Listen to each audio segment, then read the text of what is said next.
El SAOS, o más conocido como apnea obstructiva del sueño, nos puede predisponer a eventos cerebrales vasculares.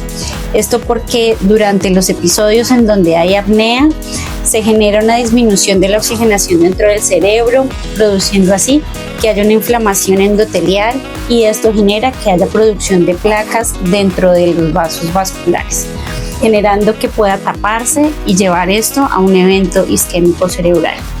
Adicionalmente, se genera un aumento del estrés oxidativo, y esto nos puede llevar a un aumento de la liberación de catecolaminas, con aumento de la presión arterial, no solamente durante la noche, sino en el día.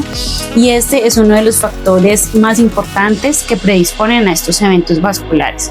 Es por esto que es muy importante que si eres diagnosticado con esta patología, sea adecuadamente tratada.